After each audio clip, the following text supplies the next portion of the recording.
Hello everyone, welcome to my channel. कैसे हैं आप सब और आप सबकी स्टडी कैसी चल रही है। आई होप आप सबकी स्टडी बहुत अच्छी चल रही होगी फ्रेंड्स।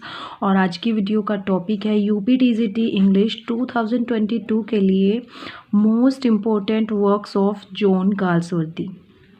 तो फ्रेंड्स ये जो इनके इम्पोर्टेंट वर्क्स हैं वो किसके ऊपर डिपेंड है। एक तो आपके प्रीवियस ईयर क्वेश्चंस पर डिपेंड है कि जहाँ से सबसे ज़्यादा क्वेश्चंस पूछे जाते हैं और जहाँ से सबसे ज़्यादा क्वेश्चंस रिपीट होते हैं। ये उस पर बेस्ड मैंने एक एनालिसिस किया है और जो इनके मोस्ट इम्पोर्टेंट वर्क्स हैं वो आप लोगों के साथ शेयर करने जा रही हूँ, क्योंकि बहुत सारे कमेंट्स आ रहे थे कि टारगेट वीडियोज़ में जॉन गाल्सवर्दी रह गए थे। तो जॉन गाल्सवर्दी के जो मोस्ट इम्पोर्टेंट वर्क्स हैं आप उनकी एक ही वीडियो बनाकर डाल दीजिए ताकि जॉन गाल्सवर्दी भी कंप्लीट हो जाए। और ये मुझे सही भी लगा, क्योंकि डेली मैं टारगेट वीडियो अब नहीं ला पा रही हूँ, क्योंकि इतना टाइम मेरे पास अब नहीं है। इसीलिए जॉन गाल्सवर्दी के जो भी इम्पोर्टेंट वर्क्स हैं वो मैंने सब एक ही जगह आप लोगों के लिए कंपाइल किए हैं, ताकि आप लोगों को इससे हेल्प मिल सके और आप लोग जो बचा हुआ टारगेट है, जो एक ऑथर बचे हुए हैं, इसको भी अच्छे तरीके से कंप्लीट कर ले और मेरा भी टारगेट पूरा हो जाए कि मैंने आपको सारे जो राइटर्स हैं उनके सभी वर्क्स जो हैं कंप्लीट करा दिए हैं। ठीक है ना फ्रेंड्स। ये मेरी रिस्पॉन्सिबिलिटी है कि टारगेट्स की वीडियो अगर मैं रोक रही हूँ तो उससे किसी को भी कोई नुकसान ना हो। उसका जो भी चीज़ बची हुई है मैं उसका आप लोगों को एक एक स्ट्रैटेजी वीडियो दे दूँ, ताकि आप आगे की जो प्रिपरेशन है वो अच्छे से कर सके। ठीक है ना फ्रेंड्स। इससे आपका भी कोई नुकसान नहीं होगा और मेरा भी टाइम बचेगा। तो इससे अगर आपको कोई प्रॉब्लम है तो आप कमेंट सेक्शन में बता सकते हैं फ्रेंड्स, और इसके लिए और कोई सजेशन है तो आप वो भी कमेंट सेक्शन में बता सकते हैं। तो चलिए फ्रेंड्स, बिना टाइम वेस्ट किए आगे बढ़ते हैं वीडियो में। गाल्सवर्दी का जो सबसे इम्पोर्टेंट वर्क है और सबसे मेजर जो वर्क है वो है फोरसाइट सीरीज़, फोरसाइट सागा उसको बोल सकते हैं। ठीक है। स्पेलिंग थोड़ा बहुत इधर उधर हो सकता है जल्दी में, तो उसको थोड़ा कंसीडर ना किया करिए प्लीज़। हो जाता है जल्दी में लिखने की वजह से, और जल्दी में वीडियो बनाती हूँ इसलिए। तो फोरसाइट सागा जो वर्क है उनका, वो तो एक ट्रायोलॉजी है और इनकी 3 ट्रायोलॉजीज़ हैं, 3 ट्रायोलॉजी हैं। ठीक है। उनमें फर्स्ट है द फोरसाइट सागा,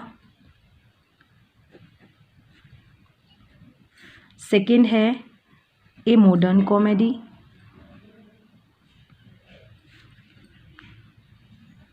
और थर्ड है एंड ऑफ द चैप्टर।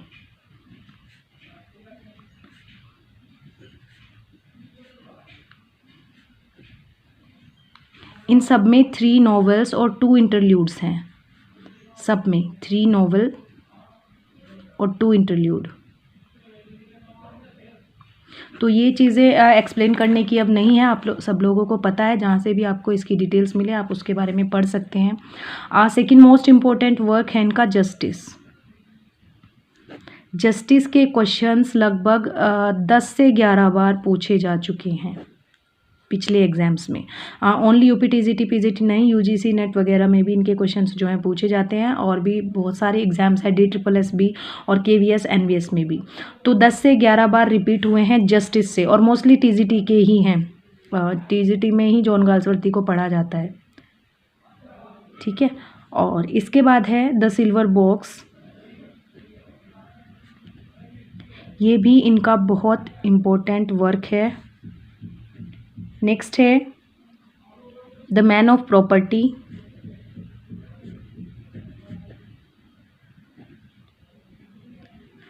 उसके बाद स्ट्राइफ।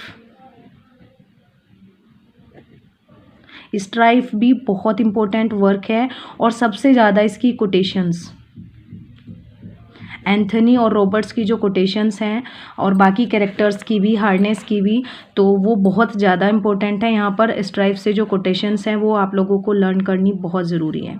उसके बाद लॉयल्टीज़। ठीक है। उसके बाद the skin game,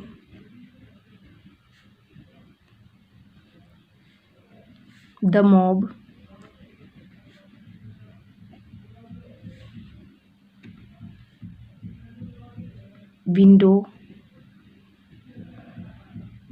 Windows and the फ्यूगिटिव।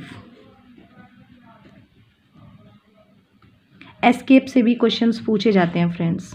तो एसके भी इनका मोस्ट इम्पोर्टेंट वर्क्स में ही आता है।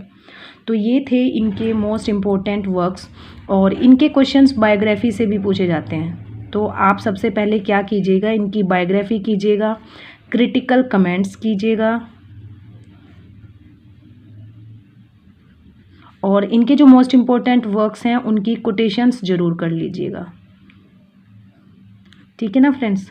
तो ये थे इनके मोस्ट इम्पोर्टेंट वर्क्स। बायोग्राफी सबसे पहले आप इनकी लाइफ स्पैन बायोग्राफी कर लेंगे, उसके बाद क्रिटिकल कमेंट्स कर लेंगे, फिर उसके बाद इनके जो इम्पोर्टेंट वर्क्स हैं उनको कंप्लीट कर लेंगे। और 4 साइड सागा, ये 4 साइड सीरीज़ जो है ये आप एक ही बार में कर लेना, क्योंकि ये चीज़ें फिर समझ में नहीं आती है। अगर आप इसको एक साथ करेंगे तीनों को तो ही समझ में आएगा, क्योंकि ये एक दूसरे से इंटर रिलेटेड है, एक ही फैमिली से रिलेटेड है, वहाँ के कैरेक्टर्स भी सेम हैं।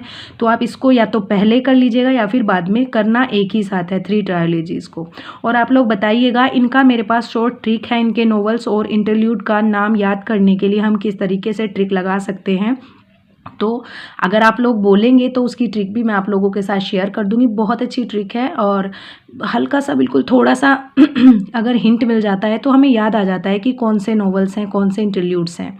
बाकी नाम तो हमें पता ही होते हैं, लेकिन आपस में कन्फ्यूजन हो जाता है कभी कभी कि फर्स्ट ट्रायोलॉजी का कौन सा है, सेकंड ट्रायोलॉजी का कौन सा है और थर्ड ट्रायोलॉजी का कौन सा है। आपस में कन्फ्यूजन ना हो, इसीलिए इनकी जो है ट्रिक बनाई हुई है बहुत अच्छी। तो अगर आप लोग बोलेंगे तो मैं वो भी आप लोगों के साथ शेयर कर दूंगी। ठीक है ना फ्रेंड्स। तो ये थे जॉन गाल्सवर्दी के मोस्ट इंपॉर्टेंट वर्क्स, जिनको पढ़ना बहुत ज़्यादा ज़रूरी है। एक बार फिर से रिपीट कर रही हूँ, 4 साइड सीरीज़ पूरी करनी है लर्न, जिसमें 3 ट्रायोलॉजीज़ हैं, जिसमें 3 नॉवेल्स और 2 इंटरल्यूड्स हैं, जिसमें फर्स्ट है द 4 साइड सागा, सेकंड है द मॉडर्न कॉमेडी, थर्ड है the end of the chapter. उसके बाद इनके नॉवेल्स और प्लेज हैं, जिसमें justice, the silver box, the man of property, strife, loyalties, the skin game, the mob, windows, the fugitive and escape. फिर biography और critical comments और कोटेशंस, ये सब इनके जो वर्क्स हैं हमें कंप्लीट करने हैं। इनकी बायोग्राफी कंप्लीट करनी है, क्रिटिकल कमेंट्स और कोटेशंस भी पढ़ने हैं। तो फ्रेंड्स, ये थी वीडियो। आज का टॉपिक यहीं पर एंड होता है। आप लोग सजेस्ट कीजिएगा कि आगे इसके लिए हम और क्या कर सकते हैं। ठीक है ना फ्रेंड्स। इसमें और ज़्यादा कुछ नहीं है, इतना ही आप लोग अगर पढ़ लेंगे तो सफिशियंट होगा, इससे ज़्यादा नहीं पूछा जाता है। ठीक है ना फ्रेंड्स। तो चलिए मिलते हैं नेक्स्ट वीडियो में नेक्स्ट टॉपिक के साथ। तब तक के लिए थैंक यू सो मच। और हाँ, अपनी स्टडी को बहुत अच्छे से करते रहिए। अभी डिमोटिवेट नहीं होना है। एग्ज़ाम भले ही जनवरी में ना हो, लेकिन होगा ज़रूर। ये बात याद रखिएगा कि जनवरी में अगर नहीं होगा तो 1 महीने बाद होगा। इसीलिए हमारी प्रिपरेशन इतनी मजबूत होनी चाहिए कि हमें घबराना नहीं है। एग्ज़ाम डेट कभी भी आ जाए, हम हमेशा प्रिपेयर रहेंगे। ठीक है ना friends. Okay, thank you so much.